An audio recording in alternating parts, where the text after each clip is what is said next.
কুমিল্লা ৭ চান্দিনা আসনের নবনির্বাচিত সংসদ সদস্য আতিকুল আলম শাওনকে অভিনন্দন ও স্মারকলিপি প্রদান করেছে ১০ নং গল্লায় প্রবাসী কল্যাণ পরিষদ বাহরাইন।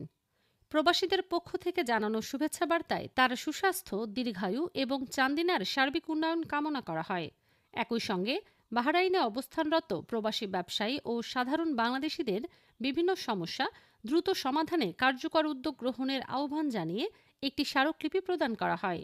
স্মারকলিপিতে প্রবাসীদের পক্ষ থেকে কয়েকটি গুরুত্বপূর্ণ দাবি উত্থাপন করা হয়। এর মধ্যে রয়েছে ভিসা জটিলতা নিরসন, জাতীয় পরিচয়পত্র ও কনসুলার সেবা সহজীকরণ, বিমানবন্দরে হয়রানি বন্ধ, প্রবাসীদের মরদেহ দ্রুত দেশে প্রেরণের ব্যবস্থা এবং ভিসা নবায়ন সংক্রান্ত জটিলতার সমাধান। প্রবাসী নেতৃবৃন্দ বলেন, প্রবাসীরা দেশের অর্থনীতির অন্যতম চালিকা শক্তি। তাদের সম্মান, নিরাপত্তা ও অধিকার নিশ্চিত করা রাষ্ট্রের দায়িত্ব।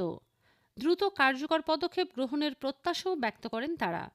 এ সময় উপস্থিত ছিলেন পরিষদের প্রধান উপদেষ্টা জসিমউদ্দিন, উপদেষ্টা মোখলেসুর রহমান, সভাপতি শরীফুল ইসলাম, সাধারণ সম্পাদক শাহজালাল শামীম, সহ সাধারণ সম্পাদক কেরামত আলী, আন্তর্জাতিক সম্পাদক নেসার উদ্দিন ও সদস্য খোরশেদ আলম।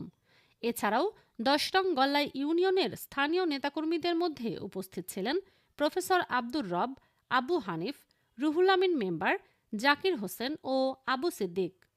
ফারজানা মৌসুমী, কুমিল্লার সময় 24।